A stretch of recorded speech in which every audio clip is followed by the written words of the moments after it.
फातिमा की रानी माँ, प्रभु यीशु की माँ, आसरा तू ही है माँ।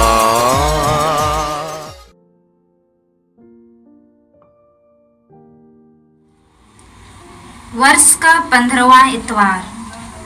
पहला पाठ नबी इसायास का ग्रंथ, अध्याय 55, पद संख्याएं 10 से 11।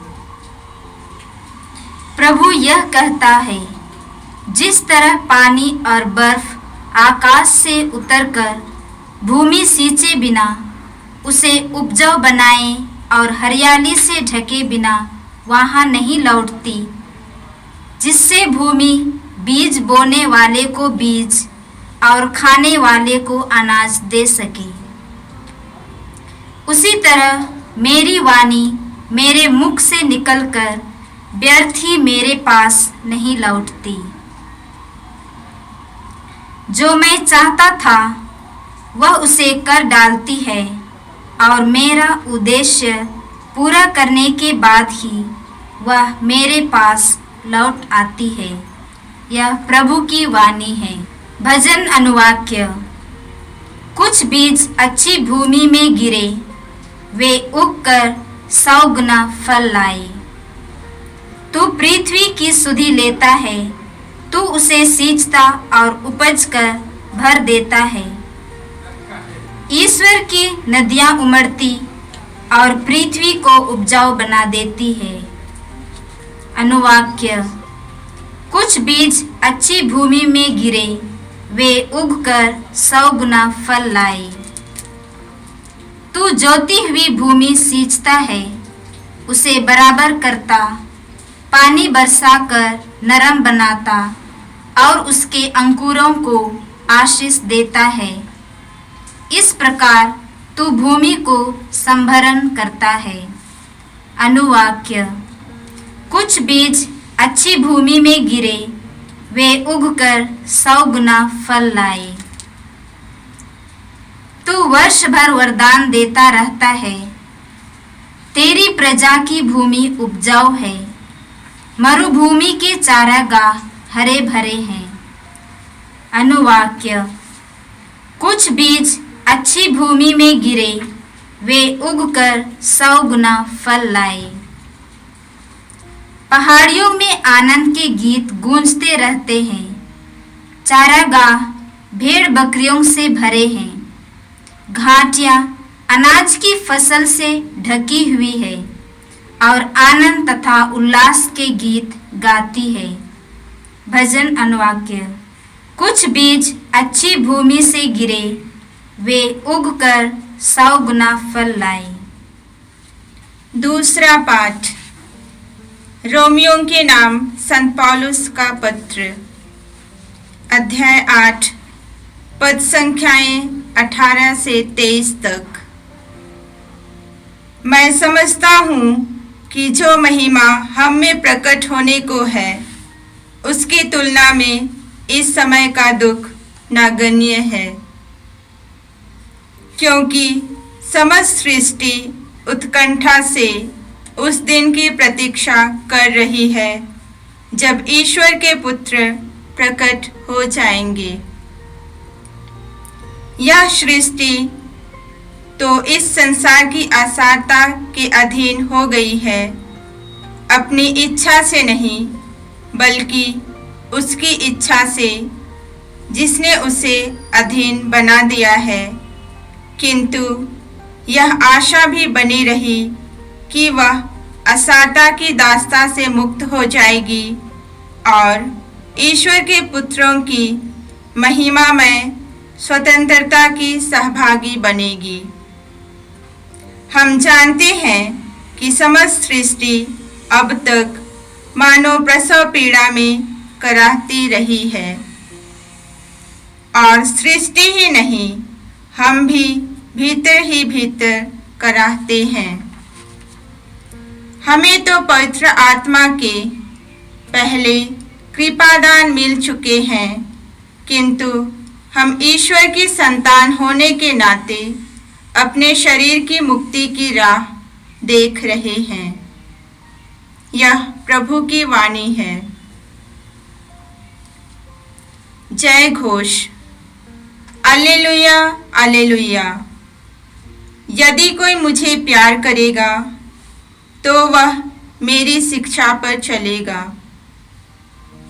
मेरा पिता उसे प्यार करेगा और हम उसके पास आकर उसमें निवास करेंगे। alleluia। प्रभु आप लोगों के साथ हो और आपके साथ भी। संत मत्ती के अनुसार पवित्र सुसमाचार। प्रभु की जय। अध्याय 13 पद संज्ञाएं 1 से 9 तक। ईसा किसी दिन घर से निकलकर समुद्र के पास जा बैठे। उनके पास इतनी भीड़ इकट्ठी हो गई कि वे नाव पर चढ़कर बैठ गए और सारी भीड़ तट पर बनी रही। उन्होंने दृष्टांतों द्वारा उन्हें बहुत सी बातों की शिक्षा दी। उन्होंने कहा, सुनो, कोई बोने वाला बीज बोने निकला। बोते बोते कुछ बीज रास्ते के किनारे गिरे और आकाश के पक्षियों ने आकर उन्हें चुग लिया। कुछ बीज पथरीली भूमि पर गिरे, जहाँ उन्हें अधिक मिट्टी नहीं मिली। वे जल्दी ही उग गए, क्योंकि उनकी मिट्टी गहरी नहीं थी। सूर्य चढ़ने पर वे झुलस गए और जड़ न होने के कारण सूख गए। कुछ बीज कांडों में गिरे और कांडों ने बढ़कर उन्हें दबा दिया। कुछ बीज अच्छी भूमि पर गिरे और फल लाए, कुछ 100 गुना, कुछ 60 गुना, कुछ 30 गुना। जिसके कान हो वह सुन ले। यह प्रभु का सुसमाचार है। क्रिस्त की जय। क्रिस्त में प्यारे भाई बहनों, आज के पहला पाठ हम लोगों ने यशायाह नबी के ग्रंथ से सुना। ईश्वर यशायाह नबी द्वारा हमसे कहते हैं, मेरी वाणी मेरे मुख से निकलकर व्यर्थ ही वह वापस नहीं लौटती। वह मेरा उद्देश्य पूरा करने के बाद ही वापस लौटती है। नए विधान में हम लोग ईश्वर की वाणी के बारे में, वचन के बारे में पढ़ते हैं। ईश्वर का वचन एक व्यक्ति है, यीशु है। योहन के सुसमाचार में हम लोग पढ़ते हैं, आदि में शब्द था, शब्द ईश्वर के साथ था और शब्द ईश्वर था। ये यीशु, ये ईश्वर का शब्द, पिता ईश्वर ने इस यीशु को भेजा है अपना कार्य पूरा करने के लिए। यीशु यहाँ पर कौन सा कार्य पूरा करने के लिए आए हैं? ईश्वर के राज्य की स्थापना के लिए आए हैं। ईश्वर का राज्य क्या है? रोमियों के नाम पत्र में अध्याय 14 का 17वां वाक्य में हम लोग इसी प्रकार पढ़ते हैं, ईश्वर का राज्य खाने पीने का नहीं, बल्कि वह न्याय, शांति और पवित्र आत्मा द्वारा प्रदत्त आनंद का विषय है। तो ईश्वर का राज्य खाने पीना मैंने इस दुनिया के कोई खुशहाली के बारे में नहीं, बल्कि पवित्र आत्मा से भरा और संचालित जीवन। जब हम लोग पवित्र आत्मा से भरकर एक संचालित जीवन बिताते हैं, हम ईश्वर की संतान बन जाते हैं। वही बाइबल बोलते हैं, रोमियों के नाम पत्र 8वां अध्याय का 15वां वाक्य, जो ईश्वर के आत्मा से संचालित है वे सब ईश्वर के पुत्र पुत्रियां हैं। जब हम लोग ईश्वर के पुत्र और पुत्री बन जाते हैं, तब हम लोग ईश्वर के घर के, ईश्वर के राज्य के अधिकारी हो जाते हैं। इस ईश्वर के राज्य में हम लोगों को क्या मिलेगा? हम लोगों को आनंद जीवन मिलेगा। इस ईश्वर के राज्य में मृत्यु नहीं है। तो यीशु इस दुनिया में आए हैं हम सबों को मृत्यु से मुक्त करके, पाप से और मृत्यु से मुक्त करके आनंद जीवन देने के लिए आए हैं। और यह कार्य यीशु ने पूरा किया है। यही हम लोग बाइबल से पढ़ते हैं। तो ईश्वर के मुख से वाणी निकलता है, वह अपना कार्य पूरा करने के बाद वापस जाती है। तो उसी प्रकार यीशु ने अपना कार्य पूरा किया। अब यीशु स्वर्ग में हमारे लिए प्रार्थना करते रहते हैं। लेकिन ये यीशु हमारे बीच में है, वचन के द्वारा ये यीशु हमारे बीच में और हमारे जीवन में आज भी आते हैं। जब कभी हम लोग वचन पढ़ते हैं, श्रद्धा के साथ वचन पढ़ते हैं, मानो वह यीशु है। जिस प्रकार हम लोग यीशु को स्वीकार करेंगे, स्वागत करेंगे, उसी प्रकार जब हम लोग वचन को स्वीकार करेंगे, वचन वही कार्य करेंगे जो यीशु हमारे जीवन में करते हैं और करना चाहते हैं। आज के सुसमाचार में हम लोगों ने यही बात सुनी। यीशु एक दृष्टांत बोलते हैं, बीज बोने वाले का दृष्टांत। कुछ बीज रास्ते के किनारे गिरे, वो बीज फल नहीं दिया, पक्षी आकर के खा लिया। कुछ बीज पथरीली जमीन पर गिरा, वो तो अंकुर फूटा, लेकिन जब सूरज निकला वो सूख गया। कुछ बीज कांटों के बीच में गिरा, वह भी फल नहीं उत्पन्न किया। जो अच्छी भूमि पर गिरा वह फल उत्पन्न किया। संत लूकस के सुसमाचार में यीशु बोलते हैं, कौन ये सच अच्छी भूमि पर गिरे हुए लोग? अच्छी भूमि पर गिरे हुए लोग वे हैं जो सच्चे और निष्कपट हृदय से वचन सुनकर सुरक्षित रखते और अपने धैर्य के कारण फल लाते हैं। लूकस का सुसमाचार 8वां अध्याय का 15वां मन। अच्छी भूमि पर गिरे हुए लोग वे हैं जो सच्चे और निष्कपट हृदय से वचन सुनकर सुरक्षित रखते और अपने धैर्य के कारण फल लाते हैं। तो हमको ये वचन को स्वीकार करना है, इसको सुरक्षित रखना है और इसके अनुसार हम लोगों को जीवन बिताना है, तब फल उत्पन्न करेंगे। ये क्या है स्वर्ग राज्य का फल? ये स्वर्ग राज्य का फल है अनंत जीवन। ये स्वर्ग राज्य का फल है मृत्यु पर विजय। ये मृत्यु पर विजय, ये अनंत जीवन केवल यीशु हमको दे सकते हैं। वही हम लोग संत यूहन्ना के पहले पत्र में पढ़ते हैं, ईश्वर ने हम लोगों को अपने पुत्र के द्वारा अनंत जीवन प्रदान किया है। जिसे पुत्र प्राप्त है उससे अनंत जीवन प्राप्त है, जिसे पुत्र प्राप्त नहीं है उससे अनंत जीवन प्राप्त नहीं है। यूहन्ना का पहला पत्र 5वां अध्याय का 11वां और 12वां वाक्य।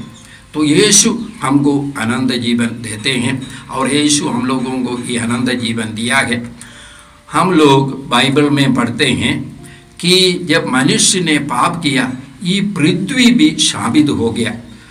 उत्पत्ति ग्रंथ के 3 अध्याय का 17वां वाक्य में हम लोग इसी प्रकार पढ़ते हैं, ईश्वर ने मनुष्य से आदम से कहा, क्योंकि तुमने उस पेड़ का फल खाया जिसको मैंने मना किया था, तुम्हारे कारण ये पृथ्वी शापित हो।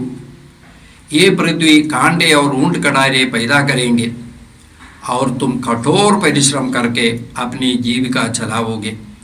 पहले मनुष्य को कठोर परिश्रम करने की जरूरत नहीं थी, वो पृथ्वी अपने आप फल देता था और इस पृथ्वी पर उनको अपने जरूरती हर चीज़ें थी। अभी उसको कठोर परिश्रम करना है इससे फल पाने के लिए। ये पृथ्वी का भी उद्धार की जरूरत है। वही बात आज हम लोग दूसरे पाठ में सुना। संत पौलुस कहते हैं हम लोगों से, क्योंकि समस्त सृष्टि उत्कंठा से उस दिन की प्रतीक्षा कर रही है जब ईश्वर के पुत्र प्रकट हो जाएंगे। समस्त पृथ्वी उत्कंठा से उस दिन की प्रतीक्षा कर रहे हैं जब ईश्वर के पुत्र प्रकट हो जाएंगे। इसका मतलब यही है, जब यीशु दूसरी बार प्रकट हो जाएंगे, हम सब महिमान्वित शरीर के साथ जी उठेंगे, तब ये पृथ्वी भी हमारे साथ महिमान्वित हो जाएंगे। ये पृथ्वी भी हमारी महिमा के सहभागी बन जाएंगे। यही है इसका मतलब। तो यीशु आए हैं ना केवल हम लोगों को उद्धार करने के लिए, सारी सृष्टि को नया बनाने के लिए आए हैं और ये कार्य यीशु ने किया है। जैसे मैंने कहा, जब हम लोग ईश्वर का वचन, यीशु का वचन इसी भक्ति और श्रद्धा के साथ स्वीकार करेंगे, मानो हम लोग यीशु को स्वीकार करते हैं, तब यीशु या ईश्वर का वचन वह कार्य करेगा जो यीशु हमारे जीवन में करेंगे। तो हम लोग श्रद्धा के साथ प्रभु का वचन सुनेंगे, पढ़ेंगे और उसके अनुसार जीवन बिताने के लिए कृपा मांगेंगे। हम मिलकर के प्रार्थना करें। हे परम पिता ईश्वर, तेरे वचन के लिए हम लोग धन्यवाद देते हैं। यीशु के लिए हम धन्यवाद देते हैं। आज भी वचन के द्वारा यीशु हमारे जीवन में आने के लिए हम तुझे धन्यवाद देते हैं।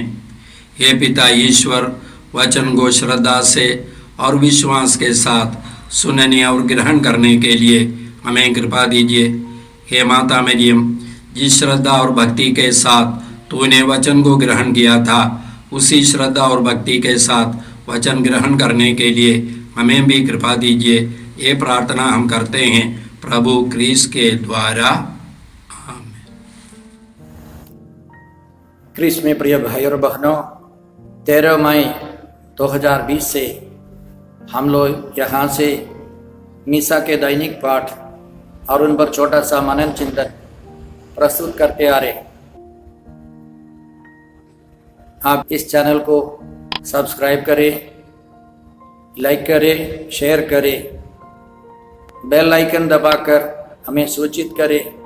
यहाँ से जो वीडियो प्रस्तुत की जाएगी वो आपको मिलते रहे। प्रभु आपको 100 गुनी आशीष दे। जय यीशु।